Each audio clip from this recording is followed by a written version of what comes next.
ನನಗೆ ಒಂದು 1000 ಪ್ಲಾಂಟ್ಸ್ ಇದೆ, ಒಂದು 100 ಕ್ವಿಂಟಲ್ ಆಗುತ್ತೆ. 100 ಕ್ವಿಂಟಲ್ ಆಗುತ್ತೆ. ಅಡಿಕೆ ಮುಂಚೆ ಇದ್ದಿದ್ದು ಜರಗ್ ಭೂಮಿ ಆಗಿದ್ರು ಇವತ್ತು ನೀವು ನೋಡ್ಬೋದು ಎಷ್ಟು ಬ್ಲಾಕ್ ಇದೆ ನೋಡಿ, ಮತ್ತೆ ಆ ಮಣ್ಣು ನೋಡಿ ಎಷ್ಟು ಸಾಫ್ಟ್ ಇದೆ. ಹೌದು, ಕೈಯಲ್ಲೇನೆ ನಾವು ಬಗುದ್ರೆ ಬರುತ್ತೆ ನೋಡಿ. ಅಂದ್ರೆ ಝೀರೋ ಕಲ್ಟಿವೇಶನ್ ಅಂದ್ರೆ ಏನೂ ಇಲ್ಲ, ಅದು ಆಕ್ಚುಲಿ ಉಳ್ಮೆ ಮಾಡ್ದಲ್ಲೇ ಇರೋದೇ ಝೀರೋ ಕಲ್ಟಿವೇಶನ್. ನಾವು ಈ ಮಲ್ನಾಡಿಗರಿಗೆ ನಮಗೆ ಈ ಹಲಸಲ್ಲಿ ಎರಡೇ ಗೊತ್ತಿರೋದು, ಬೀಳುವ ಒಂದು ಬಕ್ಕೆ ಒಂದು, ಬೀಳುವ ಒಂದು ಬಕ್ಕೆ ಒಂದು. ಹಸು ಇದ್ರೆ ನಮಗೆ ಗೊಬ್ಬರ ಕೊಡಕ್ ಸಾಧ್ಯ. ಒಬ್ಬ ಕೃಷಿಕ ಅಂದ್ರೆ ಹಸು ಇರಬೇಕು, ನೀರಿದೆ ಅಂತ ಯಥೇಚ್ಛವಾಗಿ ಬಳಸಬಾರ್ದು, ಎಷ್ಟು ಕೊಡಬೇಕು ಅಷ್ಟು ಕೊಟ್ರೆ ಒಳ್ಳೇದು. ಹೌದು, ಯಾಕಂದ್ರೆ ಇದು ಡ್ರೈ ಮಾಡ್ಲಿಕ್ಕೆ ಆಗಲ್ಲ. ಅದೇ ಇದು ಡ್ರೈ ಮಾಡಕ್ ಆಗಲ್ಲ, ಮರದಂಜುರ ಅಂತ ಕರೀತಾರೆ. ಹೌದು, ಸೈಜ್ ತುಂಬಾ ದಪ್ಪ ಇರೋದ್ರಿಂದ ಡ್ರೈ ಆಗಲ್ಲ ಗಿಡ. ನಾವ್ ಆಕ್ಚುಲಿ ಈ ಭೂಮಿ ಶುರು ಮಾಡಿದಾಗ ಇದೆಲ್ಲ ಬ್ಯಾರನ್ ಲ್ಯಾಂಡ್, ಇದು ಮುಳ್ಳುಗಿಲ್ ಬೆಳ್ಕೊಂಡು ಆತರ ಇತ್ತು. ನಾವ್ ಇದನ್ನೆಲ್ಲ ಕಲ್ಟಿವೇಟ್ ಮಾಡ್ಕೊಂಡು ಈ ತರ ಎಲ್ಲ ಫಾರ್ಮಿಂಗ್ ಮಾಡ್ಕೊಂತ. ಸೊ ನಾನು ಈ ಹಂತದಲ್ಲಿ ಕೇಳಬೇಕು, ಈ ತೋಟ ಈ ಸೆಟಪ್ ಎಲ್ಲ ಮಾಡಿದ್ರಲ್ಲ, ಈ ಆರ್ಗ್ಯಾನಿಕ್ ಆಗಿ 27 ವರ್ಷ ಅಂತ ಹೇಳ್ಬಿಟ್ಟು, 27 ವರ್ಷದ ಹಿಂದೆ ಈ ಆರ್ಗ್ಯಾನಿಕ್ ಅನ್ನೋ ಒಂದು ಕಾನ್ಸೆಪ್ಟೇ ಇರ್ಲಿಲ್ಲ ನನಗೆ ಗೊತ್ತಿರೋಂಗೆ. ಹೌದು, ಆಯ್ತಾ? ಇತ್ತು, ಬಹುಶಃ ನಾವು ಆರ್ಗ್ಯಾನಿಕ್ ಅಂತ ಕರಿತಿರ್ಲಿಲ್ಲ. ಕರೆಕ್ಟ್, ನಮ್ಮ ಭಾರತದ ಒಂದು ಟ್ರೆಡಿಷನ್ ವೇ ಅದು. ಹೌದು. ಸೊ ಅಂತ ಟೈಮಲ್ಲಿ ಇಲ್ಲೆಲ್ಲ ರಾಸಾಯನಿಕ ನಿಮ್ಮ ಅಕ್ಕಪಕ್ಕ ಮಾಡ್ತಾ ಬಂದಾಗ ನೀವು ಆ ಟ್ರೆಡಿಷನ್ ವೇನೇ ಕಂಟಿನ್ಯೂ ಮಾಡಬೇಕು ಅಂತ ನಿಮ್ಮ ಮನಸ್ಸಿಗೆ ಬಂದಿದ್ದು ಹೇಗೆ? ಯಾಕೆಂದ್ರೆ ನಾನ್ ನೋಡ್ದಂಗೆ ನಮ್ಮ ಅಜ್ಜಿ ತಾತ ಎಲ್ಲ ಏನ್ ಮಾಡ್ತಿದ್ರು ಅಂದ್ರೆ, ಹಿಂದೆಲ್ಲ ಬೆಳೆಯುವಾಗ, ಈ ಭತ್ತ ಬೆಳೆಯುವಾಗ, ರಾಗಿ ಬೆಳೆಯುವಾಗ ಎಲ್ಲ ದನಿನ್ ಗೊಬ್ಬರ ಹಾಕಿ ಬೆಳೀತಾ ಇದ್ರು. ಅದು ನನ್ನ ತಲೆಯಲ್ಲಿತ್ತು. ಮತ್ತೆ ಸಾಲದಕ್ಕೆ ಏನಂದ್ರೆ ಈ ಪೆಸ್ಟಿಸೈಡ್ಸ್ ಇವೆಲ್ಲ ಕೆಟ್ಟದು ಅಂತ ಗೊತ್ತಿತ್ತು, ಭೂಮಿಗೂ ಕೆಟ್ಟದ್ದು ಮನುಷ್ಯಂಗೂ ಕೆಟ್ಟದ್ದು ಅಂತ ಗೊತ್ತಿತ್ತು. ಸೊ ಹಂಗಾಗಿ ನಾನು ಅದೇ ಪದ್ಧತಿನ ಶುರು ಮಾಡಿದೆ. ಆ ಟೈಮ್ಗೆ ಫುಕಾಕೋ ಅವ್ರದ್ದು 1 ಸ್ಟಾರ್ ರೆವಲ್ಯೂಷನ್ ಅಂತ ಓದಿದ್ದೆ. ಅದಾದ್ಮೇಲೆ ಅದೇ ಒಂದು ಹುಲಿನ ಕ್ರಾಂತಿ ಅಂತ. ಸೊ ಅದನ್ನ ಇದ್ ನೋಡ್ಕೊಂತ ಬಂದೆ ನಾನು. ಸೊ ಒಂದ್ ಹಂತದಲ್ಲಿ ನಮ್ ಹಿರಿಯರು ಅದು ಯಾವ್ದು ಓದ್ದೇನೆ ಕಂಟಿನ್ಯೂ ಮಾಡ್ತಾ ಇದ್ರು. ಹೌದು, ಅದನ್ನ ನಾವು ಮುಂದುವರ್ಸ್ಕೊಂಡ್ ಬಂದ್ವಿ. ಇವತ್ತೊಂದು ಹೆಸರು ಕೊಟ್ಬಿಟ್ಟಿವಲ್ಲ, ಅದಕ್ಕೊಂದು ಆರ್ಗ್ಯಾನಿಕ್ ಅಂತ ಹೆಸರು ಕೊಟ್ವಿ. ಇದು ಹಲಸಿಂದ ಇದಿದೆ. ಮತ್ತೆ ನೀವು ಇಲ್ಲಿ ಅಬ್ಸರ್ವ್ ಮಾಡ್ಬೋದು, ಹಲಸು ಅಂದ್ರೆ ಒಂಥರ ಹೆಂಗೆ ಅಂದ್ರೆ ಗೊಬ್ಬರದ ಕಾರ್ಖಾನೆ ಇದ್ದಂಗೆ. ಆ ಬೀಳ್ಸೋ ಅಂತ ತ್ಯಾಜ್ಯ ಇರ್ಬೋದು, ಅದ್ರ ಕೆಳಗೆ ನೀವು ಅಬ್ಸರ್ವ್ ಮಾಡಿ ಎಷ್ಟು ಬ್ಲಾಕ್ ಆಗಿದೆ ಸಾಯಿಲ್. ಹೌದು, ಮುಂಚೆ ಇದ್ದಿದ್ದು ಜರಗ್ ಭೂಮಿ ಆಗಿದ್ರು ಇವತ್ತು ನೀವು ನೋಡ್ಬೋದು ಎಷ್ಟು ಬ್ಲಾಕ್ ಇದೆ ನೋಡಿ, ಮತ್ತೆ ಆ ಮಣ್ಣು ನೋಡಿ ಎಷ್ಟು ಸಾಫ್ಟ್ ಇದೆ. ಹೌದು, ಕೈಯಲ್ಲೇನೆ ನಾವು ಬಗುದ್ರೆ ಬರುತ್ತೆ ನೋಡಿ, ಇಷ್ಟು ಸಾಫ್ಟ್ ಆಗಿ ಹೋಗಿದೆ ಮಣ್ಣು. ಯಾಕೆಂದ್ರೆ ಇದಕ್ಕೆ ಇಂಪಾರ್ಟೆಂಟ್ ಏನಂದ್ರೆ, ಇದು ಏನ್ ಆರ್ಗ್ಯಾನಿಕ್ ಮೆಟೀರಿಯಲ್ ಇದೆಯಲ್ಲ ಅದು ಇದರಲ್ಲಿ ಕರಗಬೇಕು ಭೂಮಿಯಲ್ಲಿ. ಈ ಕಸ ಕಡ್ಡಿ ಎಲ್ಲ ಸಾಯಿಲ್ ಕಾರ್ಬನ್ ಅವಾಗ ಜಾಸ್ತಿ ಆಗುತ್ತೆ. ಹೌದು, ಇದು ವರ್ಷ ಪೂರ್ತಿ ನಿಮಗೆ ಹಸಿರಾಗಿರೋದ್ರಿಂದ ಹೌದು, ಯಾವಾಗ್ಲೂ ಎಲೆ ಬೀಳ್ತಾನೆ ಇರುತ್ತೆ, ಮತ್ತೆ ಇದ್ರ ಅಡಿಯಲ್ಲಿ ಅಷ್ಟೇ ತರದ ಒಂದು ಗೊಬ್ಬರ ನಿಮಗೆ ಜನರೇಟ್ ಆಗುತ್ತೆ ನೋಡಿ. ಅದ್ರದ್ದೇ ತರಗ್ ನಾನು ತೆಗ್ದು ತೊಳಕೆಲ್ಲ ಹಾಕ್ತೀನಿ. ಇಲ್ಲಿ ಸೊ ಅಲ್ಲೂ ನಮ್ಗೆ ಗೊಬ್ಬರ ಆಗತ್ತಾಗ. ನೀವು ಈ ಅಡಿಕೆ ಪಾಳೆನೂ ನೀವು ಇಲ್ಲ ಹಾಕ್ತೀರಾ, ಜೊತೆಗೆ ಈ ರೀತಿ ಎಲ್ಲ ಪಾಳೆ ಎಲ್ಲ ಇಲ್ಲೇ ಬಿಡ್ತೀವಿ. ಎಲ್ಲ ಅದು ಅಡಿಕೆ ಅದ್ರದ್ದು ಏನು ತಗೊಳೋದಿಲ್ಲ ನಾವು. ನಮಗೆ ಆಕ್ಚುಲಿ ಸಿಪ್ಪೆ ಸಿಕ್ಕಿರೋ ಅನುಕೂಲ ಆಗೋದೇನೋ, ಸಿಪ್ಪೆ ಸಿಗ್ತಾ ಇಲ್ಲ, ಅದ್ರ ಸಿಪ್ಪೆ ಮಾತ್ರ ಬೇರೆಯವ್ರು ತಗೊಂಡ್ ಹೋಗ್ತಾರೆ. ಓಕೆ, ಇನ್ನು ಉಳಿದಿದ್ದೆಲ್ಲ ಅಲ್ಲಿಗೆ ಬಿಡ್ತೀವಿ ನಾವು. ಸಿಪ್ಪೆಯಿಂದ ಮೀನ್ಸ್ ಹಾಳೆ ಅಲ್ಲ, ಅಡಿಕೆ ಸಿಪ್ಪೆ ಮೇಲ್ಗಡೆ. ಓಕೆ ಓಕೆ, ಅದ್ರ ಅಡಿಕೆ ಸಿಪ್ಪೆ. ಇದನ್ನೇನು ನೀವು ಗೇಣಿ ಕೊಡ್ತೀರಾ? ಗೇಣಿ ಕೊಡ್ತೀವಿ. ಓಕೆ, ಅಡಿಕೆ ಗರಿ ಆಗಿರ್ಬೋದು, ಇದು ಎಲ್ಲ ಅಲ್ಲೇನೆ ಬಿಡ್ತೀವಿ. ಒಂದು ಅಂದಾಜು ಎಷ್ಟು ಇಳುವರಿ ನಿಮಗೆ ಸಿಗ್ತಾ ಇದೆ? ನಂದು ಆಕ್ಚುಲಿ ಇದಕ್ಕೆ ಬಂದಿರೋದು ನಂದು 2 acres ಇದೆ, ನನ್ನ ಕಡೆಗೆ ಬಂದಿರೋದು. ಅಣ್ಣಂಗ ಆ ಕಡೆ ಹೋಗಿದೆ. ನನಗೆ ಒಂದು 1000 ಪ್ಲಾಂಟ್ಸ್ ಇದೆ, ಒಂದು 100 ಕ್ವಿಂಟಲ್ ಆಗುತ್ತೆ. 100 ಕ್ವಿಂಟಲ್ ಆಗುತ್ತೆ ಅಡಿಕೆ. ಓಕೆ, ನಿಮ್ಮ ಅಣ್ಣನು ಸಾವಯವನೇ ಮಾಡ್ತಾ ಇದ್ದಾರೆ? ಅವರು ನಾವೇ ಆಕ್ಚುಲಿ ಇಷ್ಟ ದಿನ ಮಾಡ್ತಿದ್ದು, ಇವಾಗ ಅವ್ರು ಡಿವೈಡ್ ಆಗಿರೋದು. ಸೊ ಅವ್ರು ಹಂಗೆ ಕಂಟಿನ್ಯೂ ಮಾಡ್ಕೊಂಡು ಹೋಗ್ತಾರೆ. ಅವ್ರದ್ದು ಝೀರೋ ಕಲ್ಟಿವೇಶನ್, ಅದೇ ಹಂಗೆ ಕಂಟಿನ್ಯೂ ಆಗ್ತಾ ಇದೆ. ಈ ಝೀರೋ ಕಲ್ಟಿವೇಶನ್ ಅಂದ್ರೆ ಏನು, ಅದ್ರ ಬಗ್ಗೆ ಒಂದು ನಿಮ್ಮ ಇದು ಹೇಳಿ ಅಲ್ಲ. ಅಂದ್ರೆ ಝೀರೋ ಕಲ್ಟಿವೇಶನ್ ಅಂದ್ರೆ ಏನೂ ಇಲ್ಲ, ಅದು ಆಕ್ಚುಲಿ ಉಳುಮೆ ಮಾಡ್ದಲ್ಲೇ ಇರೋದೇ ಝೀರೋ ಕಲ್ಟಿವೇಶನ್. ಉಳುಮೆ ಮಾಡ್ದಲೇ ಝೀರೋ ಕಲ್ಟಿವೇಶನ್. ಓಕೆ, ಈಗ ಏನಾಗಿದೆ ಅಂದ್ರೆ ಈ ಟ್ರಾಕ್ಟರ್ಸ್ ಇವೆಲ್ಲ ಬಂದಿರೋದ್ರಿಂದ ನಿಮ್ಗೆ ಯಾರು ಈ ತರ ಹುಲ್ಲೆಲ್ಲ ಬಿಡೋದಿಲ್ಲ. ಅವ್ರಿಗೆ ಏನಂದ್ರೆ ನೀಟ್ ಇರ್ಬೇಕು, ಕಣದಂಗ್ ಇರ್ಬೇಕು ಅಂತ ಯೋಚನೆ ಮಾಡ್ತಾರೆ. ಇರೋದ್ನೆಲ್ಲ ಕಲ್ಟಿವೇಟ್ ಮಾಡ್ತಾರೆ, ರೋಟಾವೇಟರ್ ಹಾಕ್ಸ್ತಾರೆ. ನಾನ್ ತಿಳ್ಕೊಂಡಿರೋ ಮಟ್ಟಿಗೆ ಈ ಟ್ರಾಕ್ಟರ್ಸ್ ಎಲ್ಲ ಕಲ್ಟಿವೇಶನ್ ಮಾಡ್ತಾ ಹೋದಂಗೆ ಇದು ಕೂಡ ಇದು ವೆಟ್ಟಿರ್ದು. ಅಂದ್ರೆ ಅಡಿಕೆ ತೋಟ ಅಂದ್ರೆ ಆಲ್ರೆಡಿ ವೆಟ್ಟೆ ಇದು. ಇವ್ರದ್ದು ಉಳುಮೆ ಮಾಡೋದ್ರಿಂದ ಹಾರ್ಡ್ ಆಗ್ತಾ ಹೋಗುತ್ತೆ ಸಾಯಿಲ್. ಸೊ ಸಾಯಿಲ್ ಬರ್ತಾ ಬರ್ತಾ ಬರ್ತಾ ನಿಮ್ಗೆ ಟೈಟ್ ಆಗುತ್ತೆ, ಭೂಮಿ ಮತ್ತೆ ಉಸಿರಾಡಕ್ ಜಾಗ ಕೊಡೋದಿಲ್ಲ ಅದು. ನೀವು ಯಾವತ್ತು ನೋಡಿ, ಎಲ್ಲ ಅಂತಾರೆ ಮಣ್ಣು ಹಾರ್ಡ್ ಇರುತ್ತೆ ಉಡ್ದಾರ ಅಂತ. ನಾನೀಗ ತೋರಿಸ್ದೆ ನಿಮ್ಗೆ ಎಷ್ಟು ಸಾಫ್ಟ್ ಆಗಿದೆ ಮಣ್ಣು. ಅಲ್ಲಿ ಬಿಡೋದ್ರಿಂದ ಕಸ ಕಡ್ಡಿ ಬೀಳುತ್ತೆ, ಮತ್ತೆ ಡಿಸ್ಟರ್ಬ್ ಆಗಲ್ಲ, ಅಷ್ಟು ಚೆನ್ನಾಗಿ ಬರುತ್ತೆ ಅದು ಭೂಮಿ. ತೀರಾ ಇತ್ತೀಚೆಗೆ ಏನಾಗಿದೆ ಅಂದ್ರೆ, ಮೊದ್ಲೆಲ್ಲ ನಾವು ತಗೊಂಡು ಉಳುಮೆ ಮಾಡ್ತಾ ಇದ್ವಿ. ಹೌದು, ಆಯ್ತಾ? ಈಗ ಟ್ರ್ಯಾಕ್ಟರ್ ಬಂದ್ಮೇಲೆ ಅದೇ ಒಂದು ಇದಾಗ್ಬಿಟ್ಟಿದೆ. ಹೌದು, ಏನ್ ಮಾಡ್ತಿದ್ಯಾ ಅಂತ ಕೇಳಿದ್ರೆ ಉಳುಮೆ ಮಾಡ್ತೀನಿ, ಯಾಕೆ ಮಾಡ್ತಿದ್ಯಾ ಅಂತ ಕೇಳಿದ್ರೆ ಅದಕ್ಕೆ ಆನ್ಸರ್ ಇಲ್ಲ. ಹೌದು. ಸೊ ಈ ರೀತಿ ಆನ್ಸರ್ಗಳು ನಮಗೆ ಸುಮಾರು ಬಂದಿದಾವೆ. ಹೌದು, ಮತ್ತೆ ಇಲ್ಲೆಲ್ಲ ನೋಡಿದಾಗ ಇದು ಉಳುಮೆ ಮಾಡಿದ್ರು ಪರವಾಗಿಲ್ಲ, ಕೆಲವರೆಲ್ಲ ಕಳೆನಾಶಕ ಹೊಡೆದ್ ಬಿಡ್ತಾರೆ. ಹೌದು, ಈಗ ಅದೊಂದು ಟ್ರೆಂಡ್ ಶುರುವಾಗಿದೆ. ಲೇಬರ್ ಸಿಗಲ್ಲ ಅದು ಇದು ಅಂತ ಹೇಳಿ ಕಳೆನಾಶಕ ಹೊಡೆದ್ಬಿಡ್ತಾರೆ. ಭೂಮಿನೂ ಹಾಳಾಗುತ್ತೆ, ಮತ್ತೆ ಅದು ಪ್ರಾಬ್ಲಮ್ ಅಡಿಕೆ ತೋಟಕ್ಕೂ ಆಗುತ್ತೆ. ಹೌದು, ಈ ರೋಗ ಬರೋದು ಅದಕ್ಕೆಲ್ಲ ಅದು ಕಾರಣ ಇರ್ಬೋದು ಈ ಕಳೆನಾಶಕ ಹೊಡೆಯೋದ್ರಿಂದ ಸುಮಾರು ಇದಾವೆ. ಹೌದು, ವಾಟರ್ ಸೋರ್ಸ್ ಹಾಳಾಗುತ್ತೆ. ಗೊತ್ತಿಲ್ಲ ನಾವು ಎಷ್ಟು ಮಟ್ಟಿಗೆ ಅವರಿಗೆ ತಿಳಿ ಹೇಳಬಲ್ರಿ ಅಂತೇಳಿ. ಹೌದು, ಅರ್ಥ ಮಾಡ್ಕೊಂಡವರು ಸರಿ ಆಗ್ತಿದ್ದಾರೆ, ಅರ್ಥ ಮಾಡ್ಕೊಳ್ತಿದ್ದವರಿಗೆ ಇನ್ಯಾವತ್ ಬುದ್ಧಿ ಬರುತ್ತೋ ಗೊತ್ತಿಲ್ಲ. ಹೌದು. ಸೊ ಹೀಗೆ ನಾನು ಇಲ್ಲಿ ನೋಡ್ತಾ ಇದ್ದೀನಿ ವಾಟರ್ ಬಾಡಿ. ಹೌದು, ಇದೇ ಆಕ್ಚುಲಿ ನಮ್ಗೆ ತೋಟಕ್ಕೆ ನೀರ್ ಸಿಗ್ತಾ ಇರೋದು. ಯಗಚಿ ರಿವರ್ ಇದು. ರಿವರ್ ಇದು? ಹೌದು, ಯಗಚಿ ರಿವರ್ ಇದು.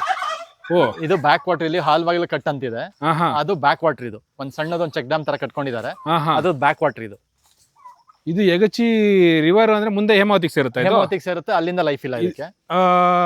ಇದು ಆಕ್ಚುಲಿ ನಿಮಗೆ ಬೇಲೂರಿಂದ ಬಂದಿರೋದು? ಹೌದು, ಯಗಚಿ ಡ್ಯಾಮ್ ಇಂದ ಬಂದಿರುವಂತದ್ದು. ಯಗಚಿ ಡ್ಯಾಮ್ ಈ ಟೈಮಲ್ಲೂ ಇಷ್ಟೊಂದು ನೀರು ಇರುತ್ತೆ ಇದರಲ್ಲಿ? ಅಂದ್ರೆ ಇದು ಬ್ಯಾಕ್ ವಾಟರ್ ಸ್ಟೋರ್ ಆಗಿದೆಯಲ್ಲ, ಹಾಗಾಗಿ. ಹೌದು, ಇದು ಸ್ಟೋರ್ಡ್ ವಾಟರ್ ಇದು. ಸೊ ವರ್ಷ ಪೂರ್ತಿ ಇಷ್ಟು ನೀರು ಇರುತ್ತೆ ನಿಮಗೆ? ಇರುತ್ತೆ. ಹೌದು, ಇದು ಬಿಳುವ ಅಂತ ಕೇಳಿದಿರಲ್ಲ? ಹೌದು, ಗಂಜಿ. ಅದನ್ನ ಬಗದ್ಬಿಟ್ಟು ತಿನ್ನೋದು ನಂಗೆ ಬಾರಿ ಇಷ್ಟ ಈ ಮರ. ಹಂಗಾಗಿ ಇದನ್ನ ನಾನೇ ಬೆಳೆಸ್ಕೊಂಡಿದ್ದು. ತುಂಬಾ ಚೆನ್ನಾಗಿ, ತುಂಬಾ ರುಚಿ ಕೂಡ ಇರುತ್ತೆ ಇದು. ನಾವು ಈ ಮಲ್ನಾಡಿಗರಿಗೆ ನಮಗೆ ಈ ಹಲಸಲ್ಲಿ ಎರಡೇ ಗೊತ್ತಿರೋದು, ಬಿಳುವ ಒಂದು, ಬಕ್ಕೆ ಒಂದು. ಬಿಳುವ ಒಂದು, ಬಕ್ಕೆ ಒಂದು. ಬಕ್ಕೆ ಅಂದ್ರೆ ಗಟ್ಟಿ. ಹೌದು. ಬಿಳುವ ಅಂತ ಹೇಳಿದ್ರೆ ಬಗಿಬಹುದು. ಹೌದು. ಅದು ತುಂಬಾ ಮಳೆ ಬಂತಂದ್ರೆ ಗಂಜಿ ಗಂಜಿ ಗಂಜಿ ಹಂಗ್ ಬಿದ್ಬಿಡುತ್ತೆ. ಹೌದು, ಇವೆರಡೇ ಗೊತ್ತಿದ್ದು. ತೀರಾ ಇತ್ತೀಚೆಗೆ ಗೊತ್ತಾಗಿದ್ದು ಹಲಸಲ್ಲಿ ಇಷ್ಟೆಲ್ಲ ಇದಾವೆ ಅಂತ ಹೇಳಿ. ಹೌದು, ಸುಮಾರು ವೆರೈಟೀಸ್ ಇದೆ, ಬಟ್ ನಾವು ಕರೆದಿದ್ದು ಎರಡೇ ಅನ್ಸುತ್ತೆ. ಹೌದು, ಬಕ್ಕೆ ಬಿಳುವ ಎರಡೇ ಗೊತ್ತಿದೆ ನಮಗೆ. ಹಿಂಗೆ ಬಂದ್ರೆ ಕಾಡು ಮರಗಳಿದೆ, ಬೈನೆ ಇದೆ, ಹತ್ತಿ ಮರ ಇದೆ, ಆಮೇಲೆ ಮಹಾಗನಿ ಇದೆ. ಇದೆಲ್ಲ ಏನಂದ್ರೆ ಈ ಹತ್ತಿ ಮರ ಎಲ್ಲ ಆಕ್ಚುಲಿ ಅದರಲ್ಲಿ ಫ್ರೂಟ್ಸ್ ಬಿಡೋದನ್ನ ಅಕ್ಕಿ ಎಲ್ಲ ತಿನ್ನಕ್ ಬರುತ್ತೆ. ಸೊ ಬೀಜ ಪ್ರಸಾರ ಆಗಿರ್ಬೋದು, ಮತ್ತೆ ಅದ್ರ ಹಿಕ್ಕೆ ಆಗಿರ್ಬೋದು, ಅದೆಲ್ಲ ಒಂದ್ ಕಡೆಯಿಂದ ನಮ್ಗೆ ಹೆಲ್ಪ್ಫುಲ್ ಅದು. ಕೃಷಿ ಮಾಡುವಾಗ ಅವೆಲ್ಲ ಮಿಕ್ಸಪ್ ಆಗಿದ್ರೆ ತುಂಬಾ ಒಳ್ಳೇದು ಅಂತ ಯಾಕೆ ಹೇಳೋದು ಅಂದ್ರೆ ಅದೇ ಈ ತರ ಬರ್ಡ್ಸ್ಗಳು. ಮತ್ತೆ ಈಗ ನೋಡಿದ್ರಿ ಅಲ್ಲಿ ಮಂಗ ಹೋಯ್ತು. ಹೌದು. ಮತ್ತೆಲ್ಲ ಇದು ಅಮಟೆ ಗಿಡ ಇದೆ, ದೊಡ್ಡಿ ಗಿಡ ಇದೆ, ಮಾವಿದೆ. ಇದು ಬ್ಯಾಕ್ ವಾಟರ್ ಇಲ್ಲಿಂದ ಎಷ್ಟು ದೂರ ತನಕ ಹೀಗೆ ಒಂದು ಅರ್ಧ ಕಿಲೋಮೀಟರ್ ನಿಂತ್ಕೊಳತಿ ನೀರಿದು. ಸೊ ನೀರಿಗಂತೂ ನಿಮ್ಮಲ್ಲಿ ಸಫಿಶಿಯಂಟ್ ಇದೆ, ಸಫಿಶಿಯಂಟ್ ಆಗಿದೆ. ಹೌದು, ಯಾವುದೇ ಒಂದು ಸಮಸ್ಯೆ ಇಲ್ಲ. ಹೌದು. ಮತ್ತೆ ನೀರನ್ನು ಯಥೇಚ್ಛವಾಗಿ ಬಳಸಬಾರ್ದು ಅಲ್ವಾ? ಹೌದು, ನೀರಿದೆ ಅಂತ ಯಥೇಚ್ಛವಾಗಿ ಬಳಸಬಾರ್ದು. ಎಷ್ಟು ಕೊಡ್ಬೇಕು ಅಷ್ಟು ಕೊಟ್ರೆ ಒಳ್ಳೇದು. ಹೌದು. ನೋಡಿ ಎಂತ ಒಳ್ಳೆ ಮಾತು ಹೇಳಿದ್ರಿ. ನಮ್ಮಲ್ಲಿ ಅದ್ರ ಬಗ್ಗೆನೆ ತುಂಬಾ ಮಿಸ್ಕನ್ಸೆಪ್ಷನ್ ಇದೆ ನಮ್ಮಲ್ಲಿ. ನೀರಿದೆ ಅಂದ್ರೆ ಆನ್ ಮಾಡಿ ಬಿಟ್ಬಿಡ್ತಾರೆ, ನೀರಿದೆ ಅಂತ ಹೇಳಿದ್ರೆ ಎಲ್ಲಾ ಕೊಡ್ತಾರೆ. ಹೌದು, ನೀರ್ ಎಷ್ಟು ಬೇಕು ಅಂತಾನು ನೋಡಲ್ಲ. ಸೊ ಈ ಹಂತದಲ್ಲಿ ನಾನು ಕೇಳ್ಬೇಕು, ಹೌದು, ನೀರಿನ ಬಗ್ಗೆ ಮಾತಾಡ್ಬೇಕಾದ್ರೆ ನಿಮ್ಮ ತೋಟಕ್ಕೆ ನೀರನ್ನ ಹೇಗ್ ಕೊಡ್ತಾ ಇದ್ದೀರಾ? ತೋರಿಸ್ತೀನಿ ಬನ್ನಿ. ನೋಡಿ, ಮೈಕ್ರೋ ಸ್ಪ್ರಿಂಕ್ಲರ್ ಮಾಡಿದೀನಿ ನಾನು ಫುಲ್ ಎಲ್ಲ. ತುಂತುರು ನೀರಾವರಿ ಅಂತ ಕರೀತಾರೆ. ಹೌದು. ಇದೇನಂದ್ರೆ ನಿಮ್ಗೆ ಎಲ್ಲರೂ ಡ್ರಿಪ್ ಇರಿಗೇಷನ್ ಯಾಕೆ ಮಾಡ್ತಾರೆ? ಹಳ ಬೆಳಿ ಕೂಡುದು ಗಿಡಕ್ಕೆ ಮಾತ್ರ ನೀರ್ ಸಿಗ್ಬೇಕು ಅಂತ ಮಾಡ್ತಾರೆ. ಈ ಮೈಕ್ರೋ ಸ್ಪ್ರಿಂಕ್ಲರ್ ಮಾಡೋದ್ರಿಂದ ನಿಮ್ಗೆ ಹಳ ಎಲ್ಲಾ ಕಡೆ ನೀರ್ ಸ್ಪ್ರೆಡ್ ಆಗುತ್ತೆ, ಮತ್ತೆ ಭೂಮಿನ ತಂಪಾಗಿಡುತ್ತೆ. ಮತ್ತೆ ಒಂದ್ ಹಾಫ್ ಅನ್ ಅವರ್ ಆನ್ ಮಾಡಿದ್ರೆ ಸಾಕು, ನಿಮ್ಗೆ ಪೂರ್ತಿ ಎಲ್ಲ ಒಟ್ಟಾಗತ್ತೆ. ಮತ್ತೆ ಹಳ ಬೆಳೆಯಕ್ಕೆಲ್ಲ ಸಹಾಯ ಮಾಡುತ್ತೆ ಇದು. ಹಂಗಾಗಿ ಮೈಕ್ರೋ ಸ್ಪ್ರಿಂಕ್ಲರ್ ಬಳಸ್ತೀವಿ. ನಮ್ಗೆ ಹಳ ಎಷ್ಟು ಬೆಳೆಯುತ್ತೆ ಅಷ್ಟು ಅನುಕೂಲ. ಯಾಕೆಂದ್ರೆ ನಾವು ಅದ್ ಗೊಬ್ಬರ ನಮ್ಗೆ ಅಲ್ಲೇ ಸಿಗುತ್ತೆ ವಾಪಸ್ ನಿಮ್ಗೆ. ಹೌದು. ಸೊ ಹಂಗಾಗಿ ಅನುಕೂಲ ಆಗುತ್ತೆ ಅದು. ಜಿ ಗುಜ್ಜೆ ಅಂತ ಕರೀತಾರೆ, ಬ್ರೆಡ್ ಫ್ರೂಟ್ ಅಂತ ಕರೀತಾರೆ. ಸಾರಿಗೆ ಮತ್ತೆ ಕರಿಗೆಲ್ಲ ಬಳಸ್ತೀವಿ ಇದ್ರದ್ದು ಕಾಯಿ. ಹೌದು. ಮತ್ತೆ ಹಿಂಗೆ ಬಂದ್ರೆ ಇದು ಹನುಮಾನ್ ಫಲ ಅಂತ ಕರೀತಾರೆ. ಇದು 4 ಫಲ ಇದೆ. ಇವೆಲ್ಲ ನೀವು ತಂದು ಸೆಟಪ್ ಮಾಡಿರುವಂತ? ಹೌದು. ನಾವ್ ಆಕ್ಚುಲಿ ಭೂಮಿ ಶುರು ಮಾಡಿದಾಗ ಇದೆಲ್ಲ ಬ್ಯಾರನ್ ಲ್ಯಾಂಡ್, ಇದು ಮುಳ್ಳುಗಿಲ್ ಬೆಳ್ಕೊಂಡು ಆತರ ಇತ್ತು. ನಾವ್ ಇದನ್ನೆಲ್ಲ ಕಲ್ಟಿವೇಟ್ ಮಾಡ್ಕೊಂಡು ಈ ತರ ಎಲ್ಲ ಫಾರ್ಮಿಂಗ್ ಮಾಡ್ಕೊಂತ ಬಂದ್ವಿ. ಈ ರೀತಿ ಫಾರ್ಮಿಂಗ್ ಮಾಡ್ಕೊಂಡ್ ಬಂದ್ವಿ. ಇದು ನೀವು 27 ವರ್ಷದಿಂದ ಇದ್ ಮಾಡಿದಾಗ ನೀರು ಇಷ್ಟೊಂದು ಇರ್ಲಿಲ್ಲ ಅನ್ಸುತ್ತೆ? ನೀರಿಂದ ನೀರ್ ಹರಿತಿತ್ತು ಅನ್ಸುತ್ತೆ. ನೀರ್ ಹರಿತಾ ಇತ್ತು, ಬಟ್ ಅಂದ್ರೆ ಇತ್ತೀಚೆಗೆ ಈ ಗಿಡ ಮರಗಳು ಅವಾಗ ಏನು ಒಂದ್ ಗಿಡ ಮರನು ಬಿಡ್ತಿರ್ಲಿಲ್ಲ ಇಲ್ಲಿ. ಎಲ್ಲ ಯಾರು ಕಟ್ಕೊಂಡು ಹೋಗ್ಬಿಡೋರು, ಯಾಕಂದ್ರೆ ಯಾರು ನೋಡೋರು ಇರ್ಲಿಲ್ಲ. ಈ ಗೊಬ್ಬರದ ಗಿಡ ಆಗಿರ್ಬೋದು, ಹೊಂಗೆ ಗಿಡ, ಈ ಹೊಳೆ ಸಾಲಲ್ಲಿ ಇವೆಲ್ಲ ಇದೆ. ಅಂದ್ರೆ ಭೂಮಿ ಸವಿಬಾರ್ದು ಅಂತ ಒಂದು, ಮತ್ತೆ ಅದ್ರಲ್ಲಿ ಬಿದ್ದಿದ್ದನ್ನ ನಾವು ತರಗ್ನೆಲ್ಲ ತಂದು ತೋಟಕ್ಕೆ ಹಾಕೊಂತೀವಿ. ಅದೆರಡು ನಮ್ಗೆ ಅನುಕೂಲ ಮಾಡ್ಕೊಡುತ್ತೆ ಅದು. ಆಮೇಲೆ ಇದು ಲಕ್ಷ್ಮಣ್ ಫಲ ಇದೆ, ಹೇಳಿದ್ನಲ್ಲ ಹನುಮಾನ್ ಫಲ. 4 ಫಲ ಇದೆ: ಸೀತಾಫಲ, ರಾಮಫಲ, ಲಕ್ಷ್ಮಣ್ ಫಲ, ಆಮೇಲೆ ಹನುಮಾನ್ ಫಲ. ಇದು ಹನುಮಾನ್ ಫಲ. ಇದು ಇದು ಪಿಸ್ತಾ ಅಲ್ಲ, ಕಾಡು ಬಾದಾಮಿ ಅಲ್ಲ, ಪಿಸ್ತಾ ಗಿಡ ಇದು. ಪಿಸ್ತಾ ಸೇಮ್ ಕಾಡು ಬಾದಾಮಿ ಇಲ್ಲ, ಎಲೆ ತರಾನೇ ಇದೆ, ಬಟ್ ಪಿಸ್ತಾ ಗಿಡ ಇದು. ಅಲ್ಲಿಂದ ಬಂದ್ರೆ ಇದು ಎಗ್ ಫ್ರೂಟ್ ಅಂತ, ಮೊಟ್ಟೆ ಹಣ್ಣು ಅಂತ. ಈ ಸತಿ ಫ್ಲವರ್ ಆಗಿದೆ, ನೋಡ್ಬೋದು ನೀವು ಅಲ್ಲಿ. ಹೌದು, ಹಳದಿ ಕಲರ್ ಅಲ್ಲಿ ಹಣ್ಣು ಬರ್ತದೆ, ತುಂಬಾ ಚೆನ್ನಾಗಿರುತ್ತೆ ನೋಡ್ಲಿಕ್ಕೆ. ಇದು ಅಬಿಯು ಅಂತ, ಅಬಿ ಫ್ರೂಟ್. ಇದು ಈ ಒಂದ್ ಸೆಟಪ್ ನಿಮ್ದು. ಇದು ಎಷ್ಟು ಅಡಿ ಹತ್ರ ಇಲ್ವಾ? ಅಂದ್ರೆ ಎಲ್ಲ 8x8 ಇದೆ. ಇದು ಲಾಸ್ಟ್ ಸಾಲ್ ಮಾತ್ರ 7 ಫೀಟ್ ಹಾಕೊಂಡಿದ್ದೀನಿ. ಇದು ಇಲ್ಲಿ ನೀವು ಉಳುಮೆ ಮಾಡಿದೀನಿ ಅನ್ಸುತ್ತಲ್ಲ? ಅದೇ, ಇದು 2 ಬ್ಲಾಕ್ ಮಾತ್ರ ಉಳುಮೆ ಮಾಡ್ತೀನಿ, ಯಾಕಂದ್ರೆ ನನ್ನಲ್ಲಿ ಹಸುಗಳಿದೆ. ಹಸುಗೆ ನನಗೆ ಮೇವು ಬೇಕು. ಈ ತೋಟ ಮಾಡಿದವ್ರಿಗೆ ಪ್ರಾಬ್ಲಮ್ ಏನಂದ್ರೆ ಮೇವು ಬೆಳೆಯಕ್ಕೆ ಎಲ್ಲೂ ಆಗಲ್ಲ, ಮತ್ತೆ ನೆರಳಿರೋದ್ರಿಂದ ಮೇವು ಒಳಗಡೆ ಬರಲ್ಲ. ಸೊ ನನ್ಗೆ ಈಗ 2 ಬ್ಲಾಕ್ ಅಲ್ಲಿ ಇದ್ದು ಮೇವು ಬೆಳ್ಕೊಂಡು ನಂಗೆ ಮೇವು ಸಾಲದಿಲ್ಲ ಹಸುಗೆ. ಸೊ 2 ಮಾತ್ರ ಉಳುಮೆ ಮಾಡ್ಕೊಂತೀವಿ. ನೋಡಿ, ಇದು ಉಳುಮೆ ಮಾಡಿರೋ ಭೂಮಿ, ಇದು ತೋಟ. ಇದು ಮತ್ತೆ ಇದಕ್ಕೆ ಮಾತ್ರ ಆಚೆಯಿಂದ ಗೊಬ್ಬರ ತಂದು ಹಾಕ್ತಿವಿ ಇದಕ್ಕೆ. ಇದಕ್ಕೇನು ಸಾವಯವ ಪದಾರ್ಥ ಬೀಳಲ್ಲ, ಹಂಗಾಗಿ ಇದಕ್ಕೆ ದನಿನ ಗೊಬ್ಬರ ಹಾಕೊಂತೀವಿ ಇದಕ್ಕೆ ನಾವು. ಈಗ ಕೆಲವರು ಹೇಳ್ತಾರೆ ಇಲ್ಲಿ ಈ ರೀತಿ ಉಳುಮೆ ಮಾಡೋದ್ರಿಂದ ಬೇರ್ಗಳು ಡ್ಯಾಮೇಜ್ ಆಗುತ್ತೆ. ಹೌದು ಆಗುತ್ತೆ, ಅದೇ ಹೇಳಿದ ಅದೆಲ್ಲ ಯಾಕೆ ಜೀರೋ ಕಲ್ಟಿವೇಶನ್ ಯಾಕೆ ಮಾಡ್ತೀವಿ ಅಂದ್ರೆ ಬೇರೆ ಉಳುಮೆ ಮಾಡೋದು ಹಾಳಾಗಲ್ಲ ಅಂತ. ಬಟ್ ಇಲ್ಲಿ ನಮಗೆ ಮೇವು ಬೇಕಾಗಿರೋದ್ರಿಂದ ಹಸು ಇದ್ರೆ ನಮಗೆ ಗೊಬ್ಬರ ಕೊಡಕ್ ಸಾಧ್ಯ. ಒಬ್ಬ ಕೃಷಿಕ ಅಂದ್ರೆ ಹಸು ಇರಬೇಕು. ಸೊ ಹಂಗಾಗಿ ಇವೆರಡು ಬ್ಲಾಕ್ ಮಾತ್ರ ಮಾಡ್ಕೊಂಡಿದ್ದೀರಾ? ಹೌದು, ಅದು ವರ್ಷಕ್ಕೆ 1-2 ಸತಿ ಉಡಿಸ್ತೀವಿ ಅಷ್ಟೇ ಬೆಳೆ ಹಾಕುವಾಗ, ಮತ್ತೆ ಉಳುಮೆ ಮಾಡಲ್ಲ. ಇದು ನೀವೇ ಉಳ್ತೀರಾ ಅಥವಾ ಹೇಗೆ? ಇಲ್ಲ, ಅದು ಮುಂಚೆ ನಾನು ಟಿಲ್ಲರ್ ಇತ್ತು, ಉಳುಮೆ ಮಾಡ್ತಾ ಇದ್ವಿ. ಈಗ ಅದು ಟಿಲ್ಲರ್ ಹಾಳಾಯ್ತು. ಈಗ ಅದು ಮಿನಿ ಟ್ರ್ಯಾಕ್ಟರ್ ಅಲ್ಲಿ ಒಂದ್ಸತಿ ಓಡಿಸ್ತೀವಿ ವರ್ಷಕ್ಕೆ. ಒಂದ್ಸರಿ ಇದು ಮಾಡ್ತೀವಿ. ಹೌದು, ಇದು ಬರಾಬಾ ಅಂತ ಫ್ರೂಟ್. ವಿಟಮಿನ್ ಸಿ ಹೇರಳವಾಗಿರುತ್ತೆ ನೋಡಿ, ಇಲ್ಲಿ ಎಲ್ಲ ಮಗ್ಗಾಗಿ ಹೀಚಾಗ್ತಾ ಇದೆ. ಓಕೆ, ಬರಾಬಾ ಅಂತ ಕರೀತಾರೆ. ಹುಳಿ ಇರುತ್ತೆ ಹಣ್ಣು, ಬಟ್ ತುಂಬಾ ಒಳ್ಳೇದು ಕೂಡ. ಇದು ನಿಮ್ಮ ಕೊಟ್ಟಿಗೆ ಗೊಬ್ಬರ ನೀವು ಹೇಳಿದ್ದು? ಇದೇ ಕೊಟ್ಟಿಗೆ ಗೊಬ್ಬರ. ಮತ್ತೆ ಇದಕ್ಕೆ ನೋಡಿ, ಇದು ಟ್ರೈಕೋಡರ್ಮ ಆಗಿರ್ಬೋದು, ಸುಡಾಮನಪಸ್, ಅದನ್ನೆಲ್ಲ ಹಾಕಿ ಮಿಕ್ಸ್ ಮಾಡಿ ಬಿಟ್ಟಿರ್ತೀವಿ. ಅದನ್ನ ತೋಟಕ್ಕೆ ಕೊಡ್ತೀರಾ? ಹೌದು. ಇದು ಮಿಲ್ಕ್ ಫ್ರೂಟ್ ಅಂತ ಹೇಳಿ. ಮಿಲ್ಕ್ ಫ್ರೂಟ್ ಕೆಳಗಡೆ ಒಂದ್ ಕಲರ್, ಮೇಲ್ಗಡೆ ಒಂದ್ ಕಲರ್ ಬರುತ್ತೆ. ಗೋಲ್ಡನ್ ಕೆಳಗಡೆ ನೋಡಿದ್ರೆ ನಿಮಗೆ ಕಾಪರ್ ಕಲರ್ ಬರುತ್ತೆ. ಹೌದು ಹೌದು, ಲೀವ್ಸ್. ಹಂಗೆ ಬಂದ್ರೆ ಇದು ಮ್ಯಾಕಾಡೋಮಿಯಾ, ಈಗ ಪ್ರಚಲಿತವಾಗಿದೆಯಲ್ಲ. ಹೌದು, ಆ ಪ್ಲಾಂಟ್ ಇದು ಮ್ಯಾಕಾಡೋಮಿಯಾ ನಟ್ಸ್. ತೀರಾ ಇತ್ತೀಚೆಗೆ ಹೌದು ಸುಮಾರು ಜನ ಇದನ್ನ ಇದ್ ಮಾಡ್ತಾ ಇದಾರೆ. ಹೌದು, ಕಲ್ಟಿವೇಟ್ ಮಾಡ್ತಿದ್ದಾರೆ. ಗೊತ್ತಿಲ್ಲ ನಾಳೆ ಏನು ಅಂತ ಹೇಳ್ಬಿಟ್ಟು. ಹೌದು, ಸದ್ಯಕ್ಕಂತೂ ಮಾಡ್ತಿದ್ದಾರೆ. ಇದು ಸೀಡ್ಲೆಸ್ ಲಿಚ್ಚಿ. ಇದು ಲಿಚ್ಚಿ ಅಲ್ಲಿ ಮೇಲಿದೆ, ಅದು ಬಿಡ್ತಾ ಇದೆ ಆಲ್ರೆಡಿ. ಇನ್ನ ಶುರು ಆಗಿಲ್ಲ. ಯಾವ್ದು ಲೋಗನ್? ಇದು ಲೋಗನ್ ಅಲ್ಲ, ಲಗನ್ ಅಲ್ಲ, ಇದು ಸೀಡ್ಲೆಸ್ ಲಿಚ್ಚಿ ಅಂತ. ಓಕೆ, ಇದು ಪೀನಟ್ ಬಟರ್. ಅದು ಇದು ಸ್ಯಾಂತೂಲ್ ಅಂತ. ಇದು ಫ್ಲವರ್ ಆಗಿದೆ, ಈ ಸತಿ ಬಿಡ್ಬಹುದು. ಮತ್ತೆ ಇದು ಸ್ಟ್ರಾಬೆರಿ ಗಾವ ಅಂತ. ಅಂದ್ರೆ ನಿಮ್ಗೆ ಸ್ಟ್ರಾಬೆರಿ ಕಲರ್ ಇರುತ್ತೆ. ಮತ್ತೆ ಸ್ಪೈಸ್ ಗಾವ ಅಂತಾನು ಕರೀತಾರೆ. ಸಿ ಮತ್ತೆ ಹುಳಿ ಎರಡೂ ಇರುತ್ತೆ ಇದರಲ್ಲಿ. ನೋಡಕ್ಕೆ ಎಲೆ ನೋಡ್ರೆ ಸೀಬೆ ಹಂಗ್ ಕಾಣಲ್ಲ, ಕಾಂಡ ನೋಡ್ರೆ ಮಾತ್ರ ಸೀಬೆ ಅನ್ಸುತ್ತೆ ಅಷ್ಟೇ. ಇಲ್ಲೆಲ್ಲ ಕಾಯಿ ಕಾಂಡ್ರಲ್ಲ, ಎಲ್ಲ ಬಿಡ್ತಾ ಇದೆ. ತುಂಬಾ ಹಿಡಿದಿದೆ ಈಚು, ಮೈ ತುಂಬಾ ಇದೆ ಈಚು. ನೋಡಿ ಇಲ್ಲೆಲ್ಲ ಈಚ್ಗಳು ನೋಡಿ. ಇಲ್ಲಿದೆ. ತುಂಬಾ ಹಿಡಿಯುತ್ತೆ ಇದು ಹಣ್ಣನ್ನು. ಓಕೆ, ಇದು ಎಷ್ಟು ದೊಡ್ಡದಾಗುತ್ತೆ? ಇಷ್ಟೇನಾ? ಇದು ಗಿಡದ ತರಾನೆ, ಸೇಮ್ ನಮ್ ಸೀಬೆ ಗಿಡದ ತರಾನೆ. ಇದು ಬಂದು ಜಬೋಟಿಕಬಾ ಅಂತ. ಜಬೋಟಿಕಬಾ ಸಬಾರನಾ? ಜಬೋಟಿಕಬಾ. ಪಕ್ಕದಲ್ಲಿರೋದು ಐಸ್ ಕ್ರೀಮ್. ಬಹುಶಃ ನೀವು ಅದು ಈಗ ಅದೆಲ್ಲ ನರ್ಸರಿಯಿಂದ ತರಬೇಕಾದ್ರೆ ಅದಕ್ಕೆ ನಿಮಗೆ ದುಡ್ಡು ಜಾಸ್ತಿ ಇಲ್ವಾ? ಹೌದು, ಅದೆಲ್ಲ ಅದಕ್ಕೆ ನಾವು ಹಾಕೊಳ್ಳುವಾಗ ನಾವು ಏನೇನಕ್ಕೆ ಇನ್ವೆಸ್ಟ್ ಮಾಡೋದ್ ಬೇಡ, ಅಟ್ಲೀಸ್ಟ್ ಫ್ರೂಟ್ಸ್ ಹಾಕೊಂಡ್ರೆ ಮನೆ ಬಳಕೆಗೆ ಬಳಸ್ಕೋಬೋದಲ್ಲ ಅಂತ ಅಷ್ಟೇ. ಮನೆ ಬಳಕೆಯಲ್ಲಿ ನಿಮ್ಮ ನಮ್ಮ ಸಂಬಂಧಿಕರೇ ಖಾಲಿ ಮಾಡ್ತಿರೋದು ಈಗ. ಹೊಸ ಹಣ್ಣು ತಂದ್ರೆ ಹೌದು, ಅವ್ರು ರುಚಿ ನೋಡಿ ಅವ್ರು ಬಿಟ್ರೆ ನಮಗೆ ಸಿಗುತ್ತೆ. ಅದೇ ಈಗ ಎಲ್ಲಾದು ಅದೇ ತರ ಆಗ್ತಿರೋದು. ನಮ್ಗೆ ಏನೊಂದು 30% ಸಿಗ್ಬೋದು ಅಷ್ಟೇ. ಇನ್ನು ಉಳಿದೆಲ್ಲ ಹಕ್ಕಿ ಪಕ್ಷಿ ಮತ್ತೆ ಪ್ರಾಣಿಗಳು ತಿಂದು ಉಳಿಸಿದ್ದಷ್ಟು ಸಿಗುತ್ತೆ ನಮ್ಗೆ ಅಲ್ವಾ? ಹೌದು. ಇದು ಐಸ್ ಕ್ರೀಮ್ ಬೀನ್ ಅಂತ ಹೇಳಿದ್ನಲ್ಲ. ಹೌದು, ಇದು ತುಂಬಾ ಚೆನ್ನಾಗಿರುತ್ತೆ. ಬೀನು ಸೇಮ್ ಐಸ್ ಕ್ರೀಮ್ ಇದ್ದಂಗೆ ಇರುತ್ತೆ. ಒಳ್ಳೆ ನುಗ್ಗೆಕಾಯಿ ಸೈಜ್ ಬರುತ್ತೆ. ನುಗ್ಗೆಕಾಯಿ ಸೈಜ್ ಬರುತ್ತೆ, ಒಳಗಡೆ ವೈಟ್ ಇರುತ್ತೆ. ತುಂಬಾ ಚೆನ್ನಾಗಿರುತ್ತೆ ಇದು. ಹಾಗೆ ಬಂದ್ರೆ ಇದು ನೋಡಿ ಅಂಜೂರ. ಸೊ ಇದೆಲ್ಲ ನೀವು ಒಂದೊಂದೇ ಸೆಟಪ್ ಮಾಡ್ಕೊಂಡಿರೋಂಥದ್ದು. ಹೌದು. ಯಾವುದೋ ಒಂದು ನಿಜ ಹೇಳ್ಬೇಕು ಅಂತ ಹೇಳಿದ್ರೆ ಈಗ ಹಿಂಗಿದೆ, ಬಹುಶಃ ಬೇಸಿಗೆ ಕಾಲದಲ್ಲಿ ನೀವು ಇಲ್ಲಿ ಬಂದ್ರೆ ಯಾವ್ದೋ ಒಂದು ಬೇರೆ ಲೋಕಕ್ಕೆ ಹೋದಂಗ. ತುಂಬಾ ಕೂಲ್ ಆಗಿರುತ್ತೆ ವೆದರ್ ಅಲ್ವಾ? ಹೌದು, ತುಂಬಾ ಚೆನ್ನಾಗಿರುತ್ತೆ. ಎಲ್ಲರೂ ಆಕ್ಚುಲಿ ತೋಟ ನೋಡಕ್ ತುಂಬಾ ಜನ ಬರ್ತಿರ್ತಾರೆ ಸಾಟರ್ಡೆ ಸಂಡೇಸ್. ಅವ್ರು ಹೇಳದಂಗೆ ನಿಮ್ ಗೇಟಿಗೆ ಎಂಟರ್ ಆಗಿದ ತಕ್ಷಣ ಕೂರ್ಗೋದಂಗ ಆಗುತ್ತೆ ಅಂತ ಹೇಳ್ತಾರೆ, ಫೀಲ್ ಆಗತ್ತೆ ಅಂತ ಅವ್ರಿಗೆ. ಹೌದು, ನನಗೂ ಹಂಗೆ ಅನಿಸ್ತಾ ಇದೆ. ಈಗ ಸ್ವಲ್ಪ ವೆದರ್ ಇದಿದೆ, ಹೌದು, ಇದಿರೋದ್ರಿಂದ, ಹ್ಯುಮಿಡಿಟಿ ಇರೋದ್ರಿಂದ ನಾನು ಸ್ವಲ್ಪ ಬೆವರ್ತಾ ಇದ್ದೀನಿ. ಬಟ್ ಅದನ್ನ ಬಿಟ್ರೆ ಹೌದು, ಪಕ್ಕದಲ್ಲೇ ನಿಮಗೆ ಯಗಚಿ ನದಿ, ಹೌದು, ಅದ್ರ ಪಕ್ಕದಲ್ಲಿ ನಿಮಗೆ ಅಡಿಕೆ ತೋಟ, ಅದು ಈ ಲೆವೆಲ್ಗೆ ಇರುವಂತದ್ದು ತುಂಬಾನೇ ಚೆನ್ನಾಗಿದೆ. ಇದೊಂದು ಸೌಗಂಧಿಕ ಪುಷ್ಪ ಅಂತ ಕರೀತಾರೆ. ಅದು ನಿಮ್ಗೆ ಹೂವ ಇದಕ್ಕೂ ಬಳಸ್ತೀವಿ, ಪೂಜೆಗೆಲ್ಲ. ಮತ್ತೆ ಸೆಂಟೆಡ್, ಅದು ಫ್ಲವರ್ ಬಿಟ್ಟಾಗ ಅಂತ ಇರುತ್ತೆ ತೋಟ. ಹೌದು, ತುಂಬಾ ಚೆನ್ನಾಗಿರುತ್ತೆ ಅದು. ಎಲ್ಲ ನಿಮಗೆ ಜಿಂಜರ್ ಫ್ಯಾಮಿಲಿಯಲ್ಲೇ ಬರುತ್ತೆ? ಎಲ್ಲ ಅದ್ರ ಜಿಂಜರ್ ಫ್ಯಾಮಿಲಿಗೆ ಸೇರುತ್ತೆ. ಹಂಗೆ ಬಂದ್ರೆ ಅದೇ ಬಾಳೆ, ಸಪೋಟ. ಇದು 4 ಗಿಡ ಇದೆ. ಇದು ನಿಮ್ಮ ಅಡಿಕೆ ಜೊತೆಗೆ ತಂದು ಹಾಕಿದ್ದ ಅಥವಾ? ಇದು ಅಡಿಕೆ, ಇದೊಂದು 20 years ಆಗಿದೆ. ಅಡಿಕೆ ಮಾಡಿ ಒಂದು 7 years ಆದ್ಮೇಲೆ ಹಾಕೊಂಡಿದ್ದು. ಓಕೆ, ಇದೊಂದು 20 years ಆಗಿದೆ. ಇದನ್ನೇನಾದ್ರೂ ನೀವು ಕುಯ್ದ್ಬಿಟ್ಟು ಯಾರಿಗಾರು ಕೊಡೋಂಥದ್ದು? ಅಂದ್ರೆ ರಾ ಫ್ರೂಟ್ ನ ಸೇಲ್ ಮಾಡಬಹುದು, ಯಾಕಂದ್ರೆ ಇದು ಡ್ರೈ ಮಾಡ್ಲಿಕ್ಕೆ ಆಗಲ್ಲ.